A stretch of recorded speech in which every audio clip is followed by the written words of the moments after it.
Con lo que cuesta conjugar en España el verbo dimitir, hoy lo tenemos por partida doble. Magdalena Álvarez dimite como vicepresidenta del BEI, del Banco Europeo de Inversiones, porque no aguanta más la campaña de acoso, según denuncia ella, del Gobierno central para colocar en su lugar a uno de los suyos, a uno del PP. No se marcha segura por la imputación en la macrocausa de los ERES, donde defiende su inocencia y pide que se siga la pista de quien manejaba el dinero, esto es, la Consejería de Empleo.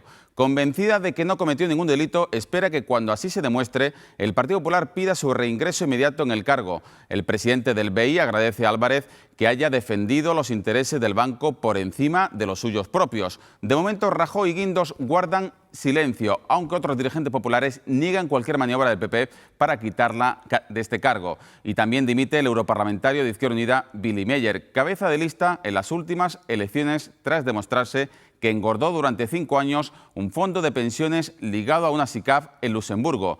La SICAF que tanto ha denostado, y con razón, la coalición de izquierdas. Es el titular de portada en un día en el que hablamos de Córdoba con su alcalde y del Partido Popular con uno de sus más prometedores dirigentes andaluces. Con José Antonio Nieto, naturalmente con todos ustedes y por Andalucía, vamos esta noche y siempre a por todas.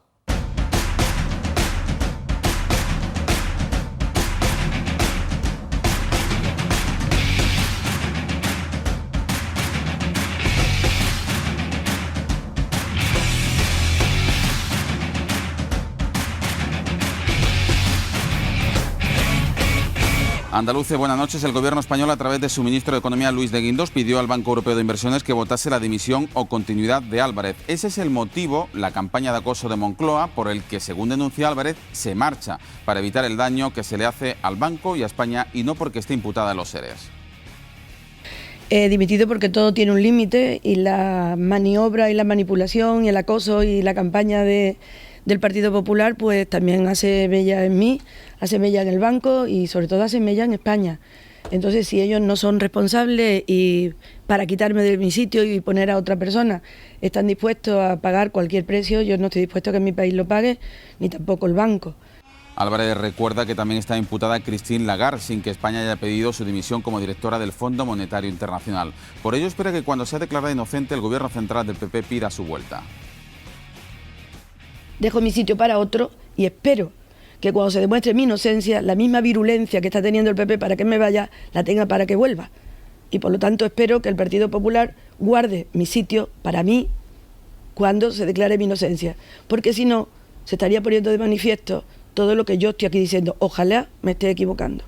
La exconsejera andaluza de Hacienda desvincula la renuncia de su imputación, lo dicho, con el caso de los ERES fraudulentos, del que hace la siguiente lectura. Hay que perseguir a quienes tenían competencia para manejar el dinero, en clara alusión, sin citarlo, a la Consejería de Empleo.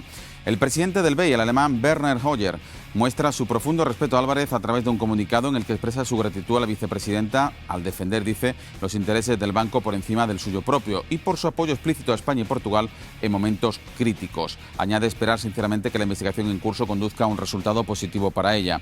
La única reacción de la Junta es la del consejero de Economía, José Sánchez Maldonado, quien elogia el trabajo de Álvarez por Andalucía. Álvarez a lo largo de los últimos 20 años ha demostrado un amor por Andalucía que está lejos de cualquier discusión y ha venido trabajando por nuestra tierra con mucho ahínco, y en cualquier sitio donde ha estado ejerciendo sus labores pues ha tratado de hacer lo mejor para esta tierra, como bien sabemos todos. El presidente de la Junta, Manuel Chaves, cuando Magdalena era consejera, ha arremetido en duros términos contra el Gobierno central, al que acusa de cinismo e hipocresía. La posición del Gobierno siempre me ha parecido una posición absolutamente cínica e hipócrita cuando se erige en guardián de las esencias, porque en definitiva ha sido quítate tú que voy a poner a uno de los míos. El presidente del Gobierno, Mariano Rajoy, ha evitado pronunciarse sobre este asunto. Sí lo ha hecho su ministro de Asuntos Exteriores, José Manuel García Margallo, quien achaca esta dimisión a una decisión estrictamente personal de Magdalena Álvarez y niega maniobras del Partido Popular. Y desde Andalucía, el portavoz parlamentario popular.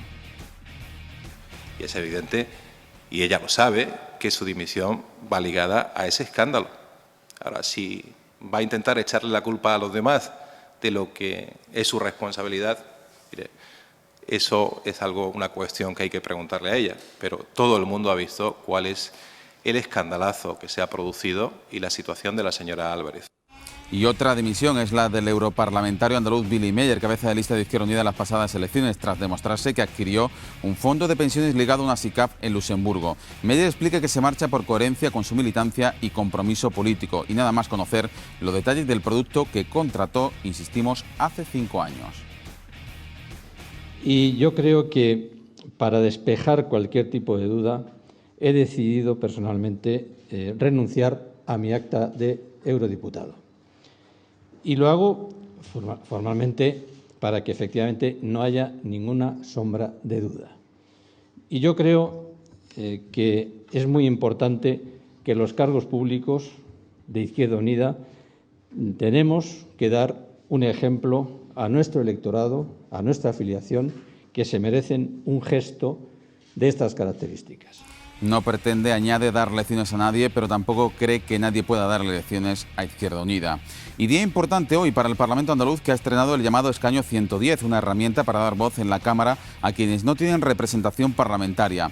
Lo ha estrenado UPyD, que por un día ha ocupado este escaño tras conseguir 58.000 firmas para defender su propuesta de reforma de la ley electoral andaluza para que sea más equitativa y con listas abiertas. PP y PSOE han tumbado esta reforma, que solo ha apoyado Izquierda Unida.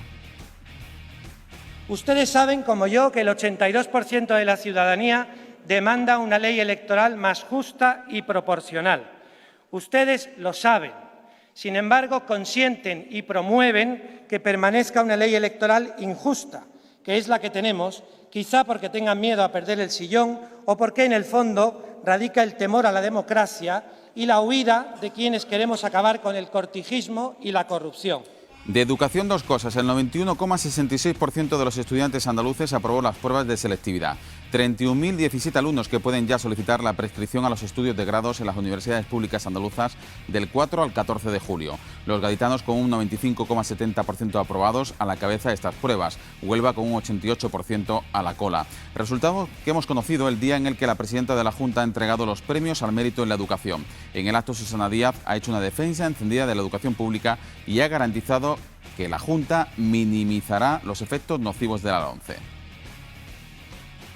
Que vamos a seguir defendiendo, porque permítanme que no puedo compartir una reforma educativa que deje en el camino a cientos de niños y de niñas. Una reforma que sea injusta y que fomente la segregación, el camino contrario que pretendemos en Andalucía, o que no defienda la igualdad de oportunidades. Por eso, permítanme que el Gobierno andaluz va a minimizar los efectos de la LOMCE, porque no podemos permitirnos que ningún joven en Andalucía, ningún niño en Andalucía se quede en el camino. Y después de declarar ante el juez han quedado en libertad con cargos de falsedad documental y fraude de subvenciones algunos de los detenidos ayer en la operación contra el presunto fraude de UGT en los fondos para la formación. A todo esto, la Junta ha ordenado a sus servicios jurídicos personarse en la causa penal como acusación particular al sentirse víctima perjudicada en este proceso. Al mismo tiempo, el Gobierno andaluz recuerda que mantiene abierto el procedimiento administrativo para recuperar el dinero supuestamente defraudado o no debidamente justificado. Son los asuntos fundamentales que abordaremos, algunos de ellos, en la tertulia a partir de las 12 de la noche, en compañía de Salvador Gutiérrez Solís, de José Luis Gómez, de Olga Granado y de Elena Manzano. Los cuatro se incorporarán a la entrevista que comenzamos en este momento con el alcalde de Córdoba, José Antonio Nieto. Buenas noches. Hola, ¿qué tal? Y buenas muchísimas noches. gracias por acompañarnos aquí en el Plató de A por Todas en 8 Andalucía, en su estreno aquí en esta televisión, que hace poco tiempo cumplió un año. Le invitamos antes que nada al alcalde a que vea estas imágenes, que seguramente le resultan muy familiares.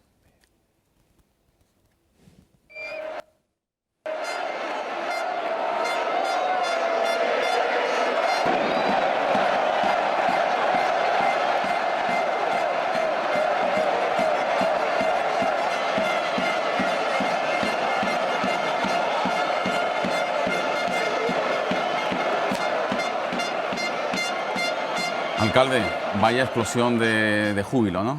De alegría.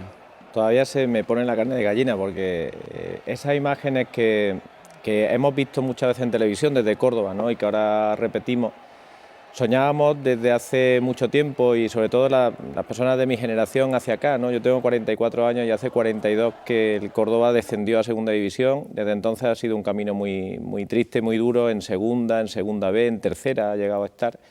Y ver al equipo otra vez en Primera, pues justifica ese estallido de júbilo, las miles y miles de personas que salieron espontáneamente el domingo cuando acabó el partido y de una forma más organizada el lunes cuando llegó el equipo, que la verdad que lo disfrutamos y a duras penas he recuperado la voz hoy, pero he estado varios días con una ronquera alegre que bueno, pues nos ha llevado a ser parte de esa fiesta. Merecía la pena, sin lugar a dudas, esa ronquera. Estuvo usted en Gran Canaria, en un partido muy duro, muy complicado, en el que sufrió mucho el Córdoba, pero con un final de infarto feliz, afortunadamente, ¿no? Sí, la verdad fue un partido raro, fue un partido complicado, de la primera parte muy táctico, la segunda recibimos un gol muy pronto y bueno, pues ya cuando creíamos que se acababa y que no había nada que hacer, pues ocurrió esa invasión del campo por los aficionados de Las Palmas y sabíamos que quedaba una oportunidad y en la última oportunidad llegó el gol del Córdoba y todo lo que ha venido después, ¿no? Ese ascenso, ese júbilo, esa alegría y esa ciudad de Córdoba y esa provincia de Córdoba que necesitaba bueno, pues hacer piña, ¿no? En torno a algo que nos une, que la verdad que en este caso es el equipo de fútbol y ese reto que se ha conseguido. Sabe usted que los logros futbolísticos muchas veces trascienden de las manifestaciones deportivas, tienen un componente importante de acontecimiento social, con profundidad turística, económica. ¿Qué va a suponer para Córdoba volver a la división de oro del fútbol español? Bueno, va a suponer mucho, ¿no? Sin duda, tendremos que analizarlo, pero sin duda un impulso económico, espero que un impulso en el empleo, pero lo que sí ha ocurrido ya es que hay un impulso anímico. Córdoba tiene un problema, tenemos muy baja la autoestima, ¿no? En general, en la ciudad de Córdoba, no sabemos valorar muchas veces las cosas que tenemos, no sabemos valorar lo que podemos hacer y lo que podemos conseguir, ¿no? Y este reto, este objetivo, yo sí creo que nos va a estimular, ¿no? Sí creo que va a tener un efecto inmediato en atrevernos a dar un salto de calidad que la ciudad estaba pidiendo, que la ciudad bueno, pues ofrecía y que probablemente la sociedad no estábamos preparados para darlo, ¿no? Y cosas de este tipo que tienen un valor simbólico muy importante, pero yo creo que nos va a ayudar, ¿no? Ahora tenemos que gestionarlo bien, tenemos que gestionar bien este paso, tenemos que gestionarlo bien en la parte que a nosotros nos corresponde, que es la de ciudad, espero que lo haga también el equipo en lo deportivo, y ahora tenemos que hacer otra cosa que es muy complicada, ¿no? Que es consolidarnos en primera y no ser el típico equipo ascensor que un año está en primera y varios en segunda, y bueno, y hay algunos casos como el Santander muy recientemente, que no solo bajó segunda, sino que bajó segunda B y que bueno, ha corrido un riesgo casi de desaparecer, de desaparecer, efectivamente. Le hemos preguntado a los cordobeses, hemos sacado los micrófonos de Ocho la Calle, le hemos preguntado qué repercusión creen ellos que va a tener este ascenso. El ascenso del Córdoba a Primera División supondrá un beneficio positivo para la ciudad. Así al menos lo piensa la mayoría de los cordobeses, que ven en este ascenso una buena oportunidad de creación de empleo, principalmente en el sector turístico y también en el hostelero. Hoy 8TV Córdoba ha salido a la calle para conocer de primera mano la opinión de los cordobeses. Hombre, yo creo que va a tener un efecto bastante beneficioso. Primero por todo lo que supone que el equipo esté en Primera División, en la máxima categoría del fútbol español, y luego lo que genera a través de turismo y personas que puedan visitar la ciudad con la excusa de ver el partido de fútbol, ¿no? Cada fin de semana. Hombre, más trabajo sí, sobre todo cuando vengan grandes equipos a jugar con él. Y luego, bueno, pues me imagino que sobre todo en la hostelería es donde más va a repercutir, porque con los demás no creo que repercuta demasiado. Yo creo que positivamente, ¿no? Creo que es una riqueza para la ciudad y vamos a ver si nos mantenemos el año que viene y podemos prolongar la racha unos poquitos de años, ¿no? ¿Cree usted que va a aumentar el empleo en la ciudad? Pues hombre, en la restauración, en todo lo que sea alojamiento, en servicios, pues supongo que sí, ¿no? Todo lo que sea tirón mediático y a conocer la ciudad, pues creo que es positivo, ¿no? Bastante más, claro, para hostelería sobre todo. Hostelería, restaurantes y gente de por ahí muy afuera que también son cordobeses y para el Barcelona, Valencia, Atlético de Madrid. Bueno, Barcelona, Valencia, Atlético de Madrid, Real Madrid, evidentemente la difusión, sobre todo turística, va a ser tremenda, impagable, ¿no? No, eso tiene un valor incalculable. Poder estar en un club tan selecto, tan exclusivo como es la Liga Española, probablemente la liga o una de las mejores ligas del mundo sin ninguna duda, yo creo que tiene un valor difícilmente calculable, ¿no? Esta liga además se sigue en multitud de países que van a tener una referencia clara, ¿no? Córdoba es un nombre que suena, por nuestro pasado, por nuestra historia, es un nombre que suena, ¿no? Si además se le puede ubicar, se le puede relacionar claramente con un equipo de fútbol, pues ya estamos vinculando cosas que hacen valor, ¿no? Y esa es la parte que a mí me parece más interesante y la que más le aporta a la ciudad, el posicionamiento y la promoción de la ciudad que se va a hacer fuera, ¿no? Porque eso objetivamente es un hecho incontestable, ¿no? La parte del turismo, la parte de la... Bueno, eso tenemos que verlo y tenemos que gestionarlo bien. Sí, pero hay que ser precavido, moderado, ¿no? Sí, Tampoco...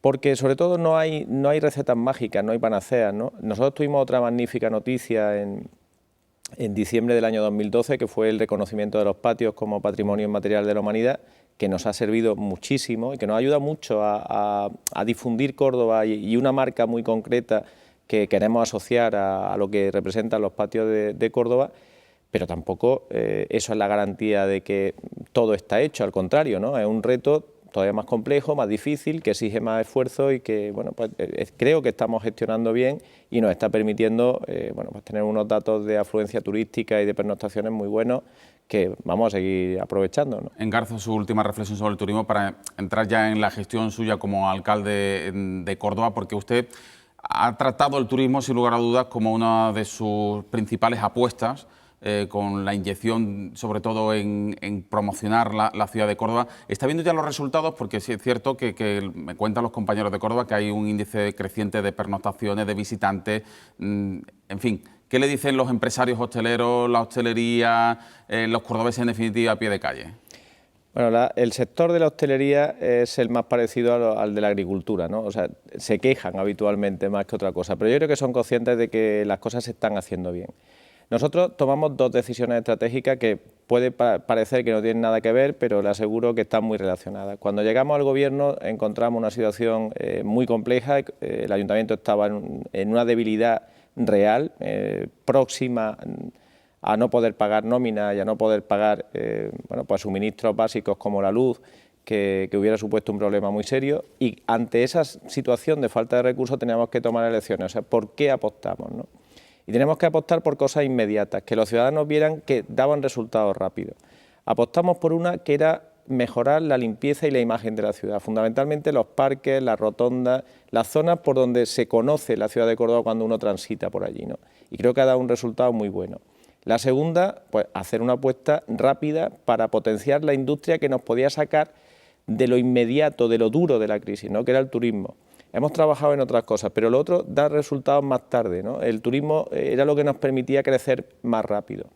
Y teníamos entre manos el proyecto de la denominación, el reconocimiento de los patios como Patrimonio de la Humanidad, que sabíamos que nos iba a ayudar a potenciar la marca Córdoba, ¿no? Creo que eso ha funcionado bien. En los últimos años estamos enlazando crecimiento de un 7, un 8, un 9%, que es muy alto. Estamos consolidando e incrementando el número de pernoctaciones y se está mejorando, y sobre todo en los últimos meses, de una forma realmente importante, el número de empleos que se crean en torno al turismo. Ese era el reto, ¿no? Y ahora tenemos que intentar que nos funcionen también otras vías, como el tener por fin una industria real en Córdoba, que es algo básico, y que queremos que sea la industria agroalimentaria, una industria próxima al territorio, que conocemos bien, sostenible, no contaminante, que, bueno, aporte valor y cree empleo en Córdoba. Hemos creado una fundación, Agrópolis, que ya está poniendo proyectos encima de la mesa y que espero que cristalice en forma de empleo cuanto antes, ¿no? Pero lo inmediato era el turismo, está funcionando bien y ahora tenemos que seguir creciendo y seguir manteniendo esa apuesta por la calidad turística que hemos hecho. Pues hablando de calidad turística, sin lugar a dudas, uno de los iconos más visitados, si no el más, es la Mezquita Catedral de Córdoba. Para todos los telespectadores andaluces que nos ven y que seguramente sentirán la misma perplejidad que quien le habla, una polémica estéril, desde mi punto de vista, explíquemelo usted, porque la Iglesia dice que hay que llamarla catedral, una plataforma dice que es mezquita, en fin, cuando toda la vida se ha dicho mezquita catedral. No sé si usted puede explicarnos qué está pasando con esa polémica que trasciende un poco a lo local, ¿no? Bueno, yo creo que es una polémica, coincido plenamente, Fernando, es una polémica muy artificial, una polémica que no conoce la realidad de Córdoba y que no tiene en cuenta bueno, pues cómo funcionamos los cordobeses con algo que sentimos tan propio como la Mezquita Catedral. Yo siempre digo Mezquita Catedral porque soy el alcalde de Córdoba y porque hay un acuerdo de pleno del Ayuntamiento de Córdoba de los años 80, no de ahora, en el que se decidió que la referencia, el nombre institucional que iba a tener ese edificio era Mezquita Catedral. Pero también le digo que cuando viene un amigo de cualquier otro sitio y haciendo turismo vamos a visitar ese edificio, le digo, vamos a la mezquita. Y si voy a una misa o a un acto que sea religioso, digo, voy a la catedral. Cuando hablamos, por ejemplo, del traslado de la carrera oficial de la Semana Santa, hablamos de hacerlo en torno a la catedral. No hablamos de mezquita catedral porque se entiende perfectamente que en cada Son dos conceptos que han convivido históricamente sin problema. Y que además tienen que seguir haciéndolo en el futuro. Y que el valor y el activo de ese edificio y su vinculación con Córdoba está precisamente en esa convivencia. En que ha sido y sigue siendo una referencia de nuestra huella islámica, de nuestra huella omeya, y que también ha sido y es desde hace 700 años pues la catedral por decisión de Fernando III, que afortunadamente tomó esa decisión porque la catedral de Sevilla, que tuvo que ser la mezquita, la gran mezquita de Sevilla, que tuvo que ser una mezquita también impresionante, hoy no existe porque se decidió derribarla y construir encima la catedral, ¿no? En Córdoba lo que se decidió fue respetar la gran mezquita y en su interior incorporar una catedral renacentista, una catedral que bueno, pues también tiene su valor, ¿no? Algunos entienden que es un disparate, pero creo que también tiene su valor esa mezcla de estilos, de religiones que se producen en un edificio mágico como es la Mezquita Catedral de Córdoba. ¿Confía usted que casarán los intereses de ambas partes, de la Iglesia Católica y de las personas o de la plataforma que piden que deje de llamarse catedral?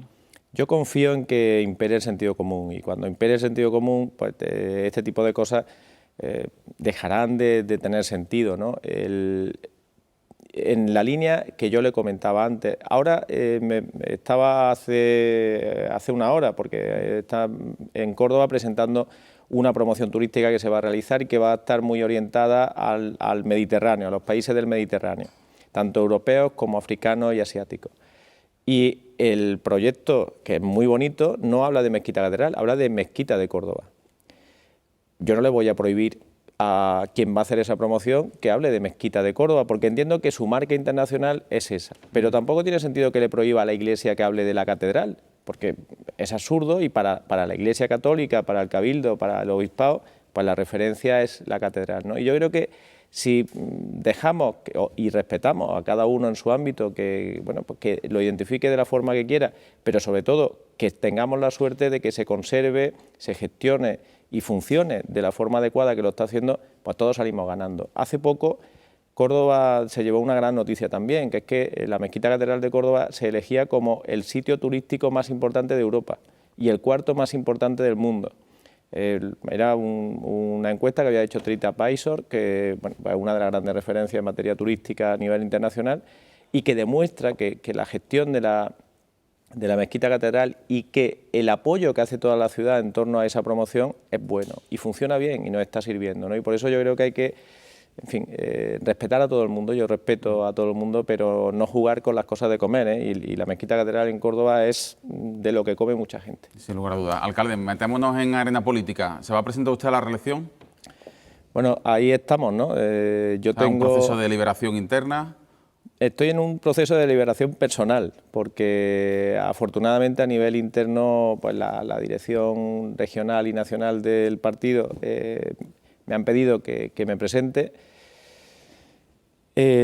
Yo tengo la absoluta seguridad de que jamás en mi vida política, si sigo estando en política, podré tener un destino, un trabajo, un cargo más importante para mí y más valioso que el de ser alcalde de mi ciudad, el ser alcalde de Córdoba, pero bueno, yo tengo ahí una serie de compromisos que hice en su día, que lo hice pensando en una realidad política concreta que luego no se ha producido, que lo hice sabiendo que si se daba... ¿Se arrepiente de ese compromiso que adquirió usted de que no se presentaría a la reelección si había un parado más que entonces? No me arrepiento en absoluto. La prueba de que ¿Se siente rehén? Tampoco. Yo creo que... Habida cuenta, evidentemente, como dice usted, el escenario ha cambiado. Uno se marca objetivos en la vida, ¿no? Y esos objetivos para mí tienen que ser ambiciosos, porque si no, lo que hago no tiene sentido. En Córdoba, en los 4 años anteriores, o sea, cuando yo hacía esa promesa, me presentaba a unas elecciones después de 4 años en los que se habían destruido 13.500 puestos de trabajo, que era una barbaridad. Y que yo creía que el reto y el objetivo fundamental tenía que ser el empleo, y por eso tenía que marcarlo de una forma muy clara. Cuando yo hago ese compromiso, lo hago pensando que a nivel nacional el Partido Popular iba a ganar las elecciones, que a nivel regional el Partido Popular iba a ganar las elecciones y que a nivel local yo iba a ganar las elecciones. Y si los tres ámbitos eran de mi propio partido, si yo no era capaz de conseguir que bueno, todos trabajáramos a una para conseguir ese reto, pues no tenía sentido, ¿no?, volver a presentarme. Luego me encontré con una sorpresa desagradable para mí, y me imagino que agradable para otros, de que la Junta de Andalucía no pudimos gobernar, que la Junta de Andalucía es quien tiene las competencias en materia de empleo. Y ahora pues yo sigo con ese compromiso. Podía haber dicho, oiga, yo ya me libero, porque como aquí no gobierna mi partido, me libero. Y no lo he hecho. Y cada vez que me han preguntado he insistido en que sigo firme en ese compromiso. Creo que se puede cumplir y voy a dejarme la piel para poder cumplirlo, ¿no? Y son 5.000 y pico de empleo, ¿no?, que hay que crear en un año, en poco más de un año, ¿no? Son 5.500, depende de cuándo se calcule, claro, y depende qué baremo se calcule, porque hay, se puede calcular por la EPA, se puede calcular por el número de inscritos en la Seguridad Social o se puede calcular por los inscritos en el INEM. Bueno, son distintas vías. Lo que sí tengo claro es que hemos conseguido vencer esa tendencia.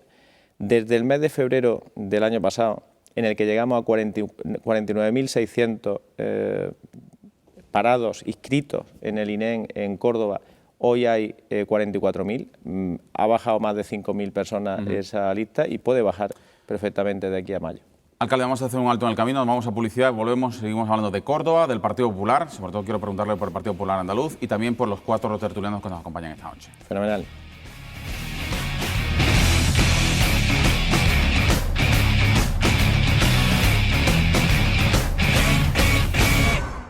Seguimos esta noche yendo a por todas con el alcalde de Córdoba, José Antonio Nieto, del Partido Popular. Y precisamente quería preguntarle por el Partido Popular Andaluz, que ha vivido un proceso de renovación importante. ¿Qué análisis me hace de los primeros 100 días que se han cumplido hace poco de Juan Manuel Moreno Bonilla?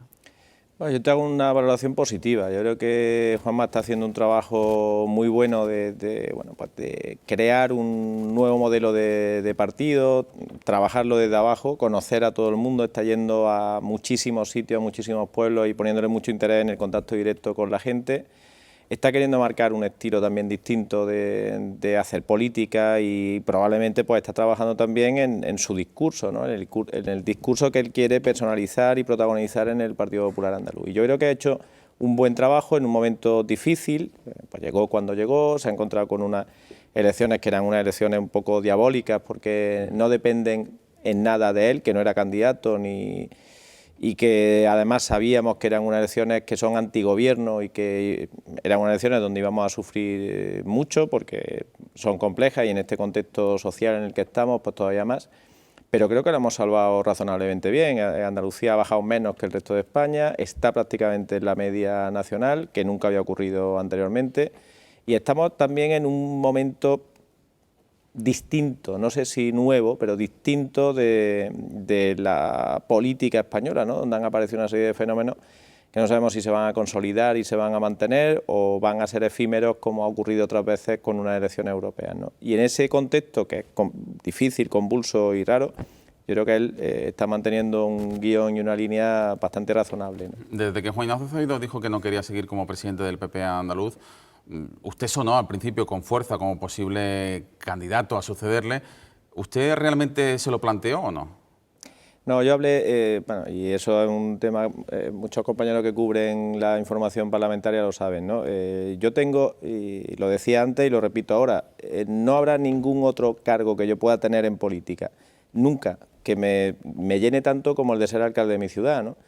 Y tampoco quiero perpetuarme, de hecho, pues bueno, ahí estamos, ¿no?, en ese cargo, pero yo no podía llegar a un puesto en el que he estado 12 años como concejal aspirando a ser alcalde, 2 elecciones en las que he sido candidato y al año y medio, 2 años dejar de serlo, ¿no? Me parece una falta de respeto al votante, me parece una falta de respeto a la ciudad y no podía hacerlo. No era mi momento, no era mi tren y por tanto había que buscar a otra persona que lo hiciera y que lo hiciera bien, como lo está haciendo Juanma Moreno, que creo que está haciendo un gran trabajo. Bueno, alcalde, a continuación se incorporan a esta mesa de análisis 4 tertulianos, un escritor, por cierto, paisano suyo, Salvador Gutiérrez Solís, buenas noches. Buenas noches. Y bienvenido. Igualmente, Olga Granado, periodista, buenas noches. José Luis Gómez, jurista, y Elena Manzano, periodista también. El alcalde es todo vuestro. Pues yo quería retomar por la última pregunta de Fernando, un poco por el proceso de designación de candidatos en el Partido Popular Andaluz. El otro día el presidente de su partido estuvo en una entrevista en Onda Cero y dijo que él era partidario de abrir una reflexión en el partido sobre este proceso y también hizo referencia a que los afiliados tengan más peso en la toma de decisiones. Yo quiero saber si usted comparte esa opinión de su presidente y si usted estaría dispuesto a que su candidatura se sometiera a una decisión no solo de los órganos directivos de su partido, sino, pues, no sé si de afiliados o de una dimensión más amplia. Yo comparto completamente esa reflexión, la he hecho con él en privado y la comparto y le apoyo. Creo que es una reflexión madura y una reflexión que tiene mucho que ver con el debate que actualmente tiene la sociedad. No podemos privar de la opinión a las personas que han dado un paso de querer involucrarse y apoyar un proyecto político. Yo creo que ahí hay que ser capaces de abrir vías de colaboración directa con el afiliado y de darle responsabilidades también, ¿no? No podemos hacer tampoco un planteamiento asambleario en el que no creo y que no comparto, de cada pregunta tener que hacer un plebiscito entre la militancia, pero la gran decisión hay que tomarla. Y de hecho, yo confío en que en Córdoba cumplamos con ese objetivo, aun en peores condiciones de lo que yo esperaba, cumplamos ese objetivo de que lleguemos al número, o sea, que no haya más parados que cuando yo llegué a la alcaldía. Creo que lo vamos a conseguir. Pero si no lo consiguiéramos, el único argumento, la única razón por la que yo me presentaría sería porque fueran los afiliados los que tomaran esa decisión. Porque yo le debo todo lo que soy en política al Partido Popular y no lo voy a dejar tirado nunca. Pero tengo que saber que de verdad el Partido Popular, que son sus afiliados, que son sus bases, es eso lo que quieren. Y yo creo que hay que hacerlo, hay que atreverse y hay que preguntar a la gente y hay que saber si de verdad lo que uno cree y lo que uno piensa se corresponde con el voto secreto del afiliado. Porque el voto a mano alzada, que se hace en muchos sitios en esa asamblea. Una apreciación solo, reconocer esto ahora no implica entonces reconocer que el proceso de designación de Moreno no ha sido entonces como debería haber sido y que ha sido un dedazo del presidente nacional, de Mariano Rajoy. Bueno, no es un dedazo del presidente nacional porque ha habido un congreso en el que había 2.000 compromisarios que han votado. Bueno, pero ya estaba designado por su presidente. No había ninguna... O sea, no confundamos la interpretación mediática o la opinión sobre una realidad con los procesos jurídicos y estatutarios del partido. Juanma Moreno da el paso porque piensa, y era cierto que tenía el apoyo de Mariano Rajoy, pero se podía haber presentado cualquier otro compañero que hubiera tenido 50 avales, o sea, que cualquiera podía haberlo hecho. Tenía que someterse a la opinión de los compromisarios que votaban en urna, en voto secreto, que podían haber votado una cosa distinta de lo que dijera el presidente y que votaron esto. O sea que desde todos los puntos de vista, tanto reglamentario interno del partido como democrático en sentido amplio, se cumplió. Eso no quiere decir que no estemos en un momento en el que tengamos que ir más allá. Los procesos tienen que ver también con el contexto social en el que estamos, ¿no? Y yo creo que en este momento, hoy, la opinión de la militancia, concretada además en decisiones importantes, decisiones trascendentes, es importante. Creo que es importante. Y ha habido otros momentos en los que probablemente la democracia en España va madurando, afortunadamente, y a pesar de lo que dicen algunos. Y esta madurez democrática nos permite ir más allá, profundizar mucho más en esa colaboración interna y presencia interna de los afiliados de los partidos, como en otras muchas cosas, ¿no? Y yo creo que poco a poco se tiene que ir avanzando en esa dirección. Y precisamente, y le honra a Juanma Moreno decirlo, bueno, es él el que está abriendo este debate. No es otro cuestionando cómo fue elegido, sino que es él mismo el que está abriendo este debate y que está poniéndolo encima de la mesa, y eso pues también hay que ser valiente, ¿no? Señor Nieto, ¿y qué margen de autonomía tiene, no sé si sería la Federación Andaluza o en concreto la Dirección Provincial Cordobesa, de hacer una consulta como la que usted plantearía en un momento dado si la situación que nos acaba de exponernos, la única condición en la que se presentaría si no se cumpliera el compromiso este de bajar el número de parados sería si se pronunciaran los afiliados al Partido Popular en Córdoba? ¿Hay realmente posibilidades de hacer eso dentro del partido? ¿Qué autonomía tienen ustedes? Sí, los estatutos no lo prohíben y por tanto, si no lo prohíben, se puede hacer. Entra dentro de las competencias que podría tener un presidente provincial o un presidente regional, al que por supuesto yo le consultaría y creo que estaría de acuerdo. Y bueno, sería abrir una prueba. Yo creo que además las cosas es bueno que se ensayen. Es bueno que se ensayen y es bueno que se aprendan. Uno puede tener la mejor voluntad de hacer una cosa, pero que luego no encuentre la herramienta, no encuentre el método adecuado para poder hacerlo, ¿no? Y a mí no me importa ser conejillo de India en ese experimento, ¿no? Y que, oye, pues que la gente se pronuncie y que la gente valore. Lo hacemos en muchos municipios, tengo que decir también, donde se hace una asamblea de afiliados, incluso de simpatizantes en muchos sitios, y se vota quién encabeza la candidatura. Lo hemos hecho en Córdoba en muchos sitios, ¿no? Y hay algo que no es excepcional. Probablemente la dimensión de Córdoba capital, donde tenemos 8.000 afiliados, donde la decisión es más trascendente, pues probablemente ahí tenga más repercusión o más eco, ¿no? O más complejidad, porque también eso hay que ordenarlo, ¿no? para que se pueda hacer. Pero creo que vale la pena atreverse a abrir nuevas fronteras en esa democracia interna de los partidos, porque la sociedad bueno, pues también lo está demandando, ¿no? Y está queriendo ver ese tipo de gestos en los partidos y en los responsables de los partidos, ¿no? Alcalde, bueno, en primer lugar, enhorabuena. Muchas gracias. Felicidad compartida. Enhorabuena para todos. Sí, porque yo creo que ha sido un acontecimiento, una ciudad que estamos siempre acostumbrados a no por respuesta. Hemos tenido una buena noticia. Yo le quiero hacer un paralelismo entre la capitalidad y su figura, su peso dentro del PP andaluz. Pasado el tiempo, la capitalidad al final se decidió que fuera San Sebastián en el último momento, parecía que Córdoba era la favorita, habíamos trabajado mucho y bien, la Noche Blanca del Flamenco, Cosmopoética, en fin, una serie de eventos muy consolidados. Y ahora estamos asistiendo como incluso las instituciones europeas, las españolas, le están diciendo a San Sebastián, van despacio, tienen que moverse. ¿Puede llegar usted a tener esa misma sensación con Juan Manuel Moreno? No, no, ojalá tuviera la tranquilidad de que... O sea, de ser el candidato, estar en mente de mucha gente y luego al final... No, yo te entiendo la pregunta y digo que afortunadamente no es el caso. Ojalá yo hubiera tenido la tranquilidad cuando no fue Córdoba, que aspiraba a serlo.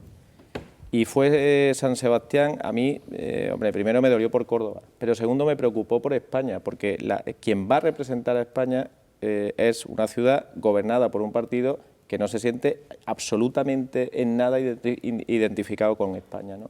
Donde uno de los apartados más importantes de la valoración era garantizar que se hacía un planteamiento cultural integral del Estado. Y eso lo ha incumplido desde el minuto cero. San Sebastián, ¿no? A mí aquello me dolió en esa doble vertiente. En este caso yo no opté en ningún momento y por tanto no competía, ¿no? Y en segundo lugar yo estoy muy tranquilo de que Juanma Moreno sea el presidente del partido, porque estoy convencido de que va a ser la persona que lleve al Partido Popular al gobierno de la Junta de Andalucía. En un momento complejo, en un momento complejo porque es muy difícil recomponer un partido que se hizo y se construyó en torno a una figura concreta que ha sido bueno, la gran figura del centro derecha andaluz, que ha sido Javier Arenas. Y ocupar ese espacio es muy difícil, muy difícil. ¿Sigue teniendo mucho peso todavía dentro del partido? No, que Javier Arenas va a ser la referencia del... Yo decía una cosa internamente, con algunos lo he comentado, el Partido Popular tendrá un presidente de la Junta de Andalucía, que yo espero y deseo y estoy seguro que va a ser Juanma Moreno. Bueno, pues cuando lo sea, seguirá habiendo una referencia en el partido, es que Javier Arenas, ¿no? Y él pesa mucho en el partido, y es lógico que sea así, ha estado 2 décadas al frente del partido y ha sido el constructor del Partido Popular Andaluz, ¿no? Y por tanto esa referencia va a ser permanente. ¿Influye, altera? En absoluto. Javier Arenas es tremendamente respetuoso con el funcionamiento del partido, ha estado apoyando a mí personalmente pues desde que empecé a tener algún cargo en Córdoba. Él me ha ido ayudando a avanzar dentro y fuera del partido. Él tomó y asumió la responsabilidad de que yo fuese candidato en Córdoba cuando probablemente, y esas son las partes complicadas de los procesos internos, que yo, si esto se hubiera abierto en su día, probablemente yo no hubiera sido candidato, porque cuando se abren procesos dentro de un partido y no se tiene la madurez suficiente, se corre el riesgo de que se vota al más conocido, no al mejor. Y eso bueno, pues supone un riesgo en el funcionamiento del propio partido y de su manifestación hacia el exterior, ¿no? Él tomó esa decisión, que mucha gente criticó, porque a mí no me conocía nadie, ¿no? Y yo le estoy muy agradecido. Y ahora pues de lo que se trata es de que todos contribuyamos a que ese trabajo que ha hecho Javier Arenas, que casi le llevó a la presidencia de la Junta de Andalucía, pues lo remate bien Juanma y termine pues, como queremos, ¿no? Con un cambio político en Andalucía, que por cierto tampoco está mal para la democracia, ¿no? Que haya un cambio al frente del gobierno después de 30 y tantos años, ¿no? Ya que Salvador Gutiérrez Soria ha abierto la senda de los paralelismos, me va a permitir uno más. En el PSOE se dice que el Congreso Federal del PSOE, que se va a celebrar ahora, no deja de ser un congreso de transición hasta que se den las circunstancias para que Susana Díaz aterrice en Madrid. ¿Se puede afirmar lo mismo de usted? Se decía que transición era Juan Ignacio Zoido. ¿También va a ser transición Juanma Moreno hasta que se den las condiciones para que usted u otro dirigente popular llegue a la presidencia del PP andaluz con ganas o con empuje suficiente como para competir por la presidencia de la Junta? No, mira, Juanma Moreno ha venido para quedarse, ha venido para quedarse y ha venido para ganar, y yo estoy convencido de que lo va a hacer. Probablemente, además, lo apoyo en lo que acaba de comentar, que yo comparto, que es que la que está en transición es Susana Díaz, que bueno, pues estará aquí el tiempo que estratégicamente le convenga para prepararse como secretaria general del PSOE y como candidata del Partido Socialista, y cuando llegue ese momento pues lo dejará, y en ese momento pues habrá un partido preparado, ordenado y con un candidato conocido que será Juanma Moreno, y que estoy convencido que conseguirá esa confianza de los ciudadanos para atreverse, que también es importante, y que eso da cierto vértigo. En Andalucía hay mucha gente a la que le da vértigo el cambio, que eso demuestra pues, que hay alguna tara, ¿no? Que hay una cierta inmadurez en la democracia andaluza que alguna vez habrá que corregir, ¿no? Planteando otras hipótesis, porque siempre, bueno, habla de futuros, habla de hipótesis con cierta dificultad de encontrar una respuesta, una solución. En caso de que Moreno Bonilla no ganara las próximas elecciones en Andalucía, ¿sería su momento, como le contestaba anteriormente a Olga, sería el momento del actual alcalde de Córdoba de dar ese paso hacia adelante, o es ese sentimiento de responsabilidad y ese sentimiento hacia la alcaldía de Córdoba lo que le ha impedido en este momento estar aquí como presidente del Partido Popular de Andalucía? No, bueno, tenía que haber conseguido muchas más cosas. O sea, si no hubiera sido alcalde de Córdoba o llevara 8 años como alcalde de Córdoba y hubiera querido dar este paso, hubiera necesitado pues, que mis compañeros de Andalucía me votaran, ¿no? Que no es poco. Pero no, yo, a ver, y os lo puedo asegurar, porque creo que tengo un conocimiento bastante amplio de cómo es el partido de Andalucía. Juanma Moreno va a ser candidato a las próximas elecciones y va a tener un magnífico resultado. Yo espero que sea el resultado que nos permita gobernar en Andalucía, y si no lo consigue, volverá a ser candidato hasta conseguirlo. El presidente del Gobierno, Mariano Rajoy, ha sido 3 veces candidato a la presidencia del Gobierno y a la tercera lo ha conseguido. José María Aznar lo fue también en 3 ocasiones, Javier Arenas lo ha sido en 4, ¿no? O en 5. 4 veces.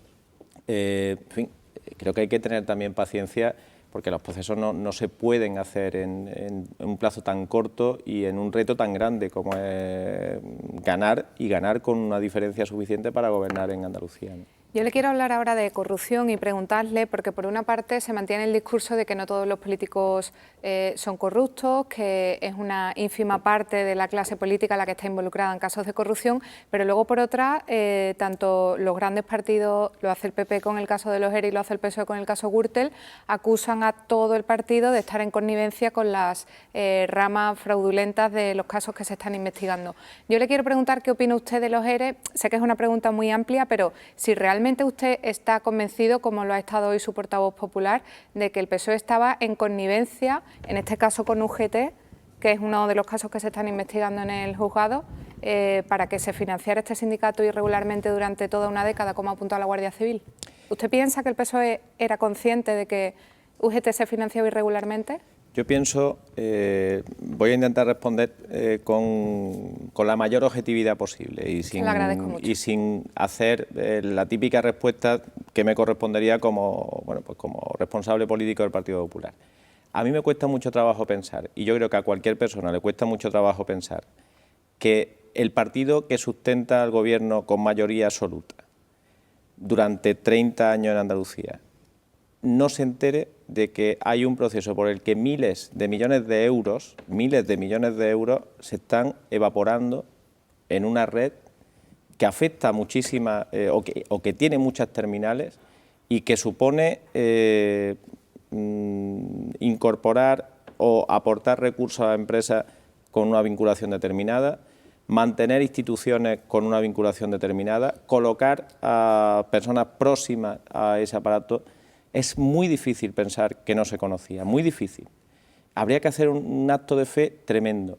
Y yo le digo otra cosa, si esto fuese al revés, si en lugar de llevar 30 y tantos años gobernando el Partido Socialista aquí y haber pasado lo que ha pasado con un gobierno del Partido Socialista, hubiera pasado con un gobierno del Partido Popular, es que esta pregunta no se hubiera hecho nunca, porque lo hubiéramos dado por hecho todos, ¿no? Digo, no sí, me refiero, lo entiendo. Digo, es que todo el mundo hubiera dado por hecho que eso era así.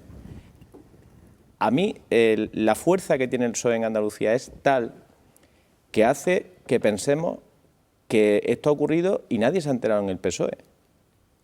Tiene tal impacto, tal fortaleza, tal discurso mediático con una fuerza tan imponente que nos lleva a pensar, oye, pues igual no lo sabían.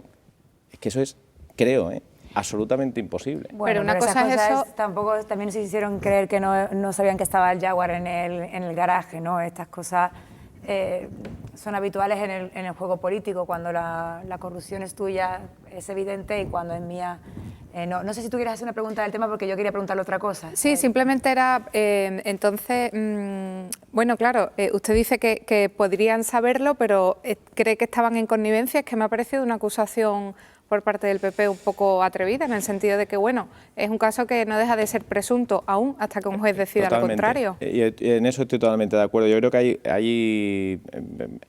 hay dos cosas, ¿no? En política tenemos que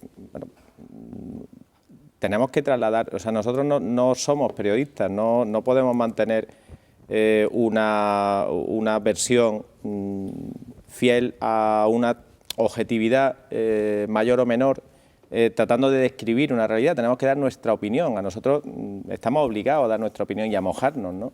Y la opinión que tenemos es que ahí existía esa connivencia. Porque si se conocía en el PSOE y no se paraba, es que había una razón para hacerlo. Porque, en fin, usted me dirá, si se sabe que hay miles de millones que se van utilizando para cosas que no son las que eran adecuadas, ¿no? Que era estimular el empleo y ayudar a las personas que habían perdido un puesto de trabajo, y no se hacía nada, es porque había alguna connivencia o alguna razón para mantenerlo en el tiempo. Si no, no tiene sentido. Y eso es lo que pues hoy hemos trasladado, y yo creo que es lo que piensa mucha gente en Andalucía. Otra cosa que a mí es la que me preocupa es que mucha gente en Andalucía, muchísima gente en Andalucía piense eso, exactamente lo mismo que estamos diciendo aquí, y le dé igual, y vote exactamente igual que si eso no hubiera pasado. Pero ese es otro problema, que yo creo que es una patología de la sociedad, de la democracia, que tendremos que analizar, ¿no? Y que es mala si la corrupción no perjudica al que lo hace, sea del PP, del PSOE, de Izquierda Unida, del que sea. Es malo para la democracia.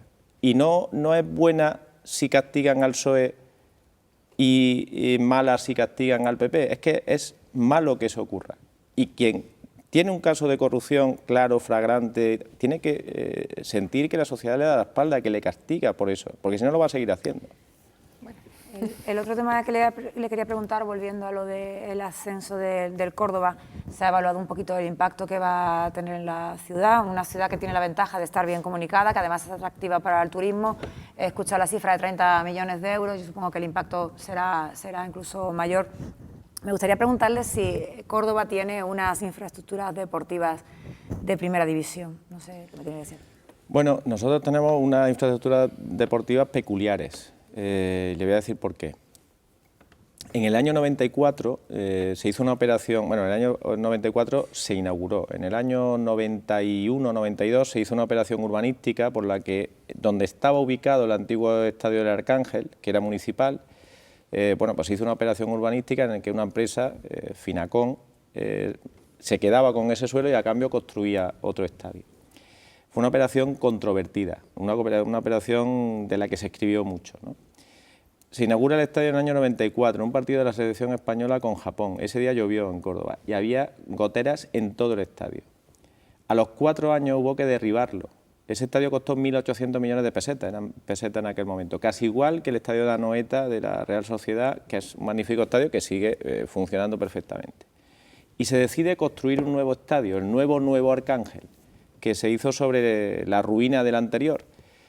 Que se dijo, Rosa Aguilar y José Mellado, alcaldesa de Izquierda Unida, primer teniente alcalde del Partido Socialista, que no le iba a costar ni un duro, seguíamos en pesetas, a los cordobeses. A día de hoy le ha costado ya 45 millones de euros y para terminarlo faltan otros 45 millones de euros.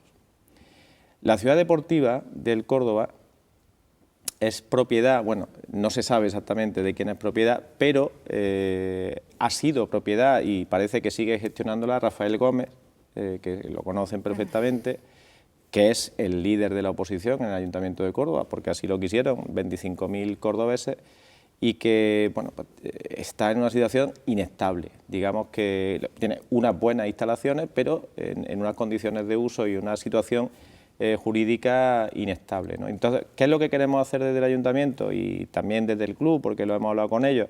Bueno, pues poco a poco ir terminando como se pueda, pero evidentemente el Ayuntamiento no puede dedicar 45 millones, primero porque no los tiene y segundo porque aunque los tuviera no lo podíamos hacer, 45 millones de euros a terminar el estadio. Vamos a ir terminando fases, vamos a ir terminando actuaciones que son necesarias y vamos a intentar evitar que se vuelvan a hacer disparates absolutos como fue el gastarse 90 millones de euros para que durante 7 o 8 meses al año se juegue cada 15 días. Alcalde, no me gustaría estar en su lugar la temporada que viene, ¿eh? La cantidad de compromisos que va a tener usted, de entradas que le van a pedir, de ocupar palco, en fin. Muchísimas gracias por acompañarnos, le reitero el agradecimiento por acompañarnos una noche aquí en A por Todas, en 8 Andalucía. Le invitaremos en un futuro cuando decida o no ser candidato a la alcaldía de Córdoba. Muchísimas gracias. Nada, muchas gracias. Yo vendré a daros la respuesta y a estar muy pendiente de cómo evoluciona el paro en Córdoba, que esto como, si me queréis y os acordáis, pues a ver si nos vamos echando una mano y conseguimos que se cree empleo en Córdoba. Hace mucha falta. José Antonio Nieto, alcalde de Córdoba, muchísimas gracias.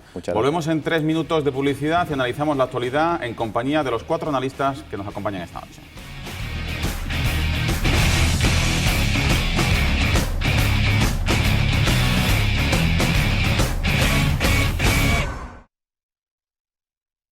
Analizamos esta noche la actualidad en compañía de José Luis Gómez, de Salvador Gutiérrez Solís, de Elena Manzano y de Olga Granado. En un país, como decíamos en el arranque de A por Todas esta noche, en el que es muy difícil conjugar el verbo dimitir, hoy lo tenemos por partida doble. Las dimisiones de Magdalena Álvarez como vicepresidenta del BEI y del europarlamentario Willy Meyer, que recordamos fue cabeza de lista de la coalición de izquierda en las recientes elecciones europeas.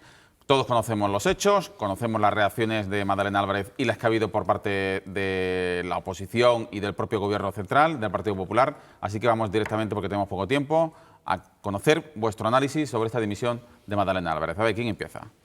Bueno, yo creo que puede interpretarse que llega un poco tarde. Ella ha dicho que no dimite por el caso de los ERE en sí, por la imputación en el caso de los ERE, sino porque la presión a la que se ha visto sometida la considera inaceptable. Ella alega que habló con el ministro de Guindos hace un año y que él le dijo que se podía mantener como vicepresidenta en el Banco Europeo de Inversiones, que no tenía que dimitir. Pero es que la situación de hace un año aquí ha cambiado y ha cambiado mucho.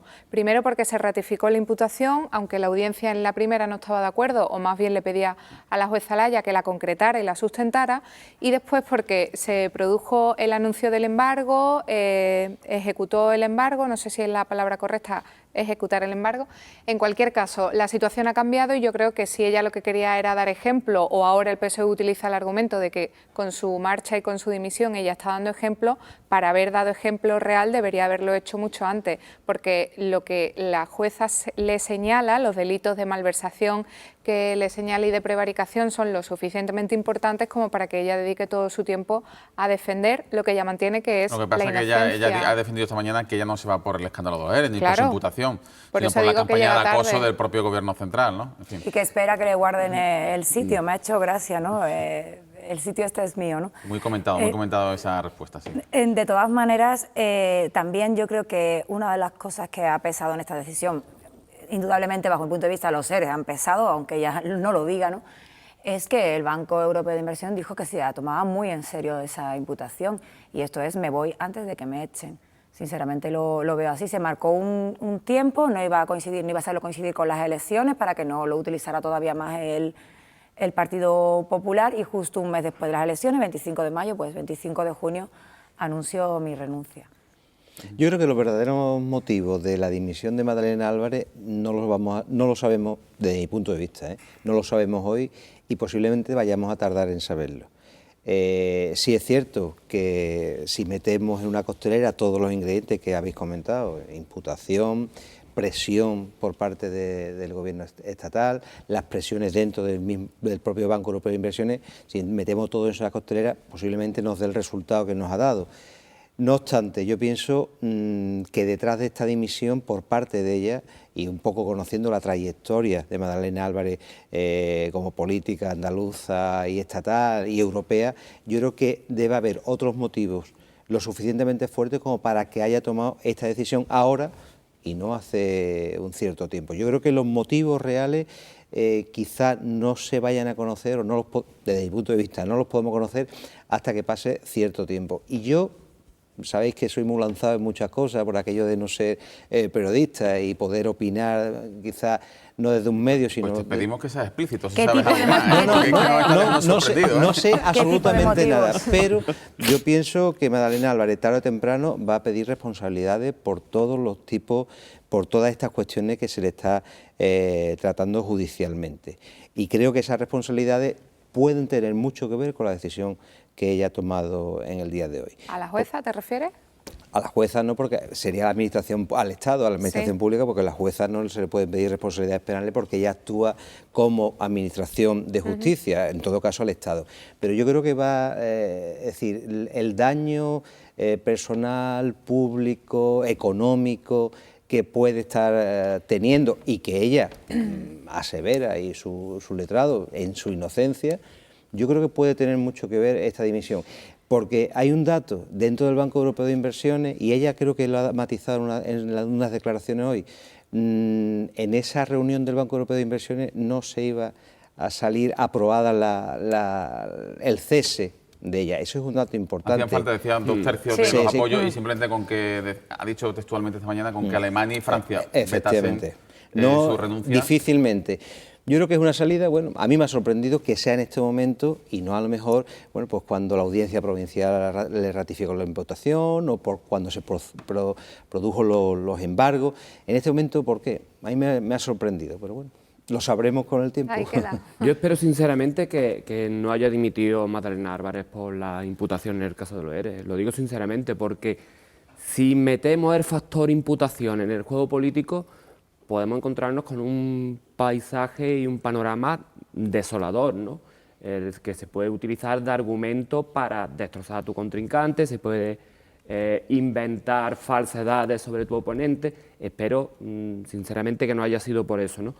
Y además yo creo que desgraciadamente con Magdalena Álvarez ha funcionado muy bien en este caso, desgraciadamente digo, lo de el refranero español, ¿no? A mí no me gusta nada el refranero español porque siempre lo veo muy asociado a la España negra, a la España más arcaica, ¿no?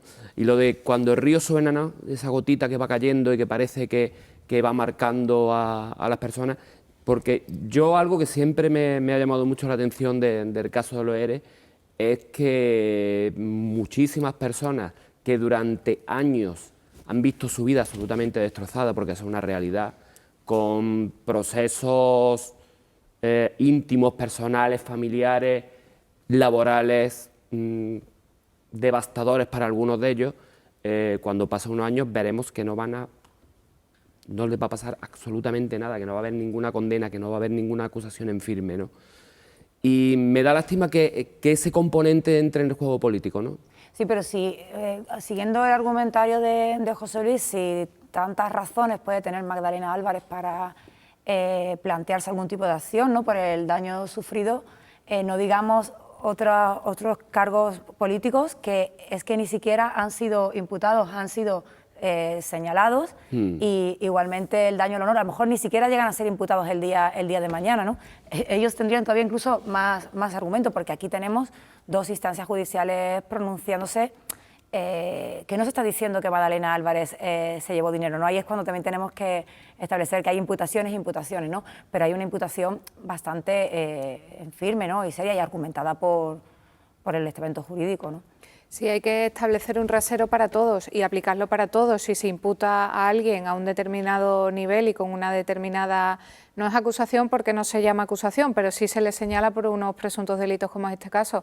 Habría que aplicarlo realmente, porque aunque deba ser una garantía procesal la imputación, pero también los políticos deben dar ejemplo de un comportamiento escrupuloso y pulcro. Lo estamos utilizando como dardo arrojadizo contra el adversario político, evidentemente. Y Claro, estamos viendo pero muchísimos ejemplos, ¿no? también habría que, lo único que digo es que también habría que exigir un comportamiento ético escrupuloso en ciertos comportamientos y...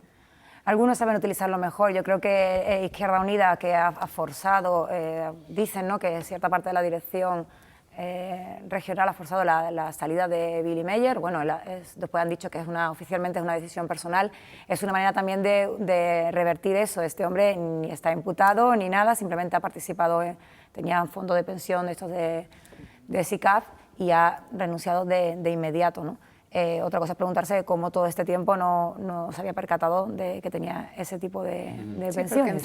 Saltamos a la otra dimisión del día, que como nos bien dice Olga Granado, es la de Billy Meyer, por un asunto completamente distinto. Durante 5 años, Billy Meyer engordó un plan de pensiones vinculado a una SICAF con sede en Luxemburgo, cuando recordamos que la coalición de izquierdas ha atacado por tierra, mar y aire a la SICAF por sus especiales condiciones de tributación, ¿no? En fin, ¿qué os parece esta dimisión? Hombre, él plantea, que ha señalado que dimite para despejar cualquier tipo de duda. Pero es que no había dudas, que tenía el fondo. Claro, es decir... Claro, es que lo que preguntamos... La duda es... Ha dimitido fulminantemente en cuanto ha trascendido una noticia que él sabía durante 5 años. Claro, supongo. Supuestamente él dice que desconocía que ese fondo de pensiones estaba escrito a una SICAF. Hombre, no pongo en entredicho ni mucho menos esa declaración que él hace, pero... Eso como decía Olga Granado antes. Pero tenemos muy poco control de dónde ponemos el dinero, realmente. No, pero... Bueno, el que tenga mucho, porque el que tiene poco sabe perfectamente dónde lo tiene. Hoy había un tuit que no recuerdo quién era, muy gracioso, que decía: no sabemos el Jaguar de mi marido, no sabemos si mi fondo de pensiones está vinculado a SICAF. Sin embargo, los viejecitos tienen que saber las preferentes, ¿no? Por ejemplo. Claro, es que ese es el ejemplo. Y aparte, Izquierda Unida ha hecho mucha batalla con esos temas. No estamos hablando de una persona desconocedora de sus derechos, ni estamos hablando de una persona que pueda conocer los entramados. A lo mejor no tiene una especialización en el ámbito financiero, pero bueno, un fondo de pensiones...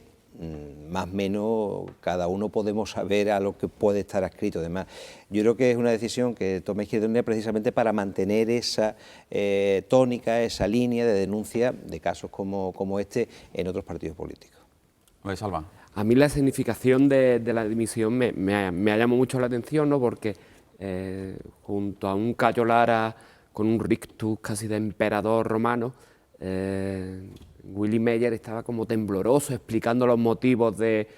Por eso yo en estos casos siempre me pregunto, ¿hubiera dimitido si no nos hubiéramos enterado que tiene un fondo de pensiones? Esa es la duda que nos va a quedar a nosotros. Ahora nos hemos enterado de que la tienen todos prácticamente, ¿no? Claro. Muchísima gente. Y esa a mí es siempre la duda que me corroe por dentro, ¿no? Porque, y sobre todo un líder de Izquierda Unida, que ha sido un partido especialmente virulento con este tipo de artefactos económicos o de inversión, que esté 5 años manteniendo este fondo de pensiones, pues yo creo que es una dimisión lógica, que es dentro de ética y estética dentro de la formación de Izquierda Unida, ¿no? Y ojalá sea un aviso a navegantes para que el que esté dispuesto a cometer algún tipo de incongruencia, porque esto no es un delito ni es una falta, es legal, pero a lo que volvía antes, éticamente reprochable, pues que se lo piense. Ahora hablamos del escaño 110, pero sí me gustaría aprovechar que antes hablaba precisamente en la entrevista con José Antonio Nieto,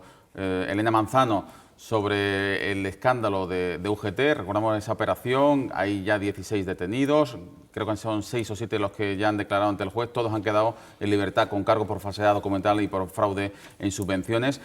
Pues esa acusación gruesa, en gruesos términos, atrevida, decía Elena Manzano, de la supuesta connivencia que acusa el Partido Popular al PSOE, a la Junta de Andalucía, con ese fondo de formación de UGT. Primero, ¿qué os parece esta operación contra UGT? Y segundo, si creéis, como ha sostenido incluso el propio alcalde de Córdoba aquí, que era muy difícil que durante 10 años el PSOE y la Junta de Andalucía no supieran que eso estaba ocurriendo. Yo creo que llega en un mal momento porque parecía que UGT y sobre todo UGT Andalucía estaba retomando otra vez el pulso del sindicato. Y creo que es una mala noticia porque yo lo que veo en estos procesos es la criminalización y como el virus que afecta a todo el organismo, ¿no? Yo creo que UGT es fundamental, que el sindicalismo es fundamental y esto consigue que determinados grupos políticos pues vuelvan con su viejo argumento: los sindicatos son lo mismo, los sindicatos son lo de siempre, los sindicatos, ya sabemos todo el típico de argumento, ¿no? Y por eso creo que es una mala noticia en ese sentido, ¿no? Y ahora lo que queda es esperar que la justicia pues sea justa y sobre todo que sea rápida, que rápidamente podamos ver realmente hasta cuál es la dimensión del delito, si es que hay un delito, ¿no? Pero como la justicia en muchos casos lamentablemente no es rápida, yo creo que también ha llegado el momento de que el propio gobierno andaluz pueda dar explicaciones más detalladas de por qué durante 10 años, si es que realmente ha sido así, el sindicato ha estado colando facturas irregulares. Yo creo que tienen algo que decir y si realmente no tienen nada que esconder, deberían dar datos, pero datos reales, porque el consejero de Economía hay ocasiones en las que ha comparecido en el Parlamento y no ha dado datos ni de cuánto dinero se ha recuperado, ni de cuánto. Él habla de expedientes, de reintegro, de 1.800.000 euros antes de final de año, pero entonces durante todo este tiempo no se ha recuperado nada, UGT no ha devuelto nada. De momento parece que no. Poca cosa. Lo que ocurre también que si en un proceso de depuración como el que están ahora mismo con las facturas te estás encontrando que el 90% tiene algún problemilla, no estamos hablando de facturas irregulares, pero no, me falta tan papel, no me la has terminado de justificar. Si en un proceso así te encuentras con el 90% con problemas, todo este tiempo que ha ocurrido. Claro. ¿Podrían dar datos de los años atrás cuántas se han ido reclamando? Antes de que estallara el escándalo de UGT, sino decirte, esto funciona, cada X tiempo este sindicato nos ha devuelto esto. Y luego otra cosa que sí me parece, no sé, me gustaría conocer la opinión del jurista respecto a la decisión que ha tomado la Junta, que ha dicho que da los primeros pasos para personarse como acusación particular, algo que se le venía reclamando desde la oposición desde hace tiempo. No sé si crees que ha tardado mucho, se ha habido que esperar estas detenciones, ya que el escándalo ya parezca que no tiene fin para qué. Bueno, yo creo que la Junta de Andalucía, como también, digamos, entidad, organización, organismo, afectados por las irregularidades, porque el fraude se comete precisamente a la Junta de Andalucía, tendría que haberse personado con bastante antelación en este procedimiento. En el momento que se dan los pasos de instrucción y de investigación y obviamente cómo afectado directamente tenía que haberse hecho. Desconozco los motivos por los cuales los letrados y los políticos que tienen que tomar esa decisión lo han hecho con la anterioridad o no. En un principio decía que porque no querían hacerlo coincidir con el procedimiento administrativo, que tampoco era una explicación sí, bueno, que no se entendía mucho, no es muy concluyente. Completamente paralelo, vamos, no tiene... Lo que sí es cierto, es decir, aunque la Junta de Andalucía está afectada porque el fraude es como consecuencia de ser beneficiario de una subvención otorgada por parte de la Junta de Andalucía, sí es cierto que si no hay una investigación profunda por parte de la Junta de Andalucía, el coladero de facturas que puede existir en este procedimiento o en otros de otras organizaciones, la Junta de Andalucía no llega a tener conocimiento, porque y en otros programas hemos hablado de este tema, es decir, los expedientes de subvenciones, una entidad justifica con una serie de facturas que la Junta de Andalucía revisa, ve que el dinero se destina y que hay unas facturas que justifican ese gasto, y si no entra más allá en un proceso de investigación, no tiene por qué tener conocimiento de que hay un fraude o hay una facturación irregular. Claro que una vez iniciado un proceso de investigación judicial al respecto, la Junta de Andalucía sí tendría que tomar carta en el asunto y detenidamente y de forma pormenorizada ver todos los expedientes en los que haya podido haber esa irregularidad y esa facturación. Pues tiene trabajo porque el PP le ha pedido que haga una auditoría de 80.000 documentos, que son los que en un principio podrían estar implicados en Pues paralizamos la administración autonómica casi. Pues sí. Bueno, nos quedan solo unos minutillos y sí me gustaría hablar del escaño 110, que os pronunciéis sobre esta herramienta que ha estrenado hoy el Parlamento andaluz, por la cual se le da voz a la ciudadanía que no tiene representación parlamentaria. La ha estrenado UPyD pidiendo una reforma electoral más equitativa, más justa, con listas abiertas. La ha defendido Martín de Larrán, su coordinador en Andalucía, con la presencia de la líder nacional de Unión, Progreso y Democracia, Rosa Díaz, en el Parlamento. A ver, empezamos con quienes han estado allí en la Cámara. Has estado en la Cámara, creo, ¿no? Bueno, no he estado, esta mañana en la rueda ¿Tampoco? de prensa. Bueno, pues me he lucido. Lo he seguido. Yo lo he seguido por streaming, lo hemos efectivamente, por streaming un ratito, pero es muy interesante la opinión del jurista. Yo una doble decepción con el escaño 110. En primer lugar, hay que recordar que es una iniciativa aprobada en el año 2011.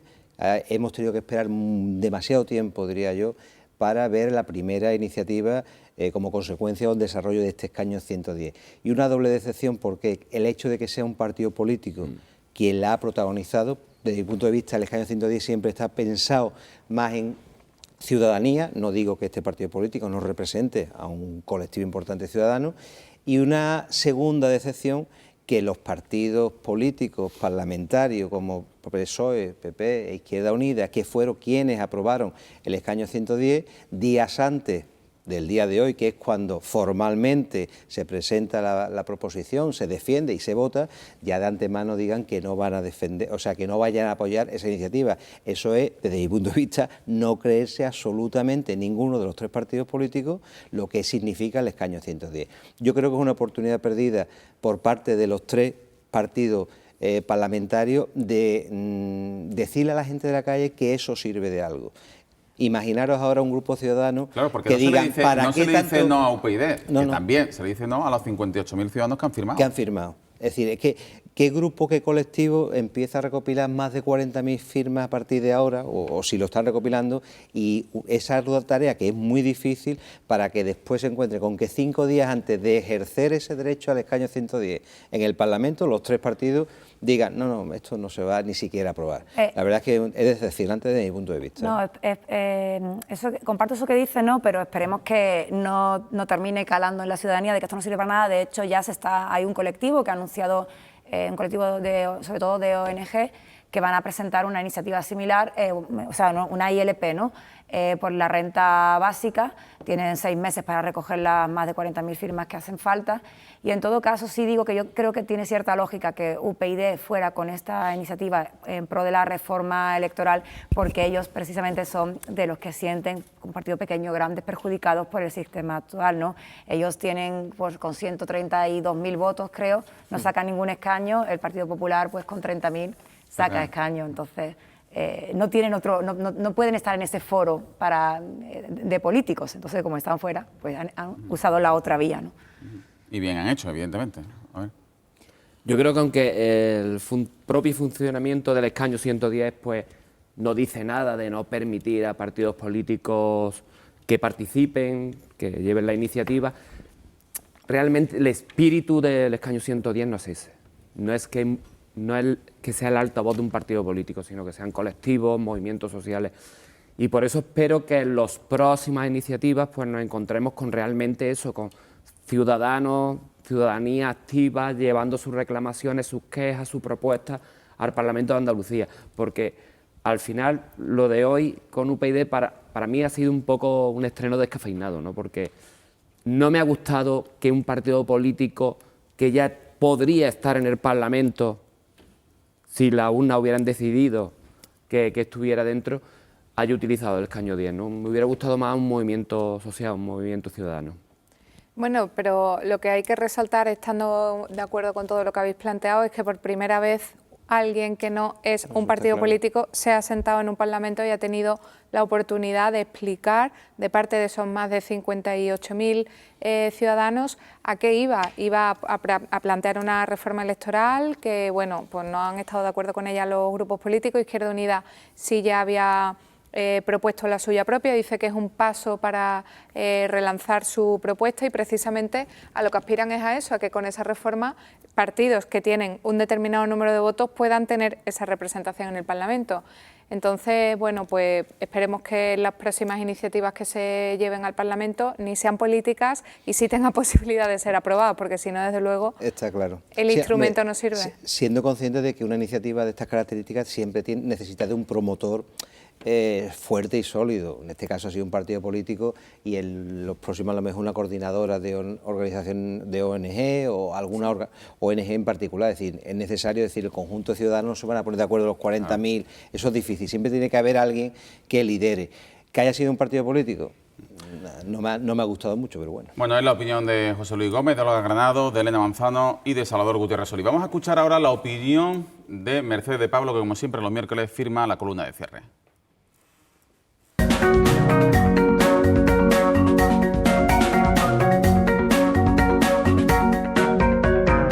Hola, buenas noches. ¿Todos los totalitarismos son iguales?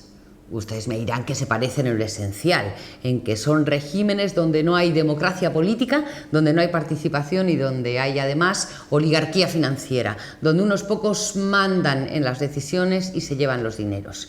Eso grosso modo y sin necesidad de que releamos todos a Hannah Arendt, que también lo explicó, ¿verdad?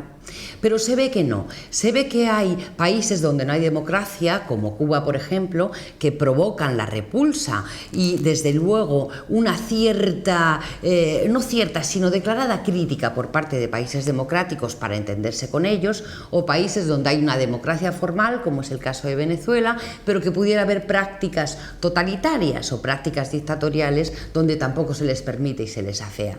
Sin embargo, hay algunos totalitarismos que parecen caer en el olvido. Por ejemplo, Qatar, monarquía absoluta. Por ejemplo, Arabia Saudita, países estos dos últimos dentro del mundo árabe, donde además de los derechos humanos se pisotean con especial alegría los derechos de las mujeres, ¿verdad?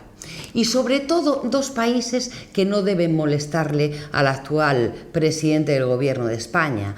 Es Obiang, un dictador clarísimamente, es su país, Guinea, un ejemplo de dictadura, y si me apuran, no es China, seguramente, una de las expresiones más duras del totalitarismo y de los campos de exterminio del siglo XX, y no sabemos todavía por la oscuridad que tiene la información del siglo XXI. ¿A qué viene? Achacar relaciones con Venezuela a algunos y sin embargo correr, galopar alegremente cuando te llama Teodoro Obiang porque algunos empresarios quieren hacer negocios. Tienen ustedes razón. No todos los totalitarismos son iguales. Los hay pobres y los hay ricos. Buenas noches.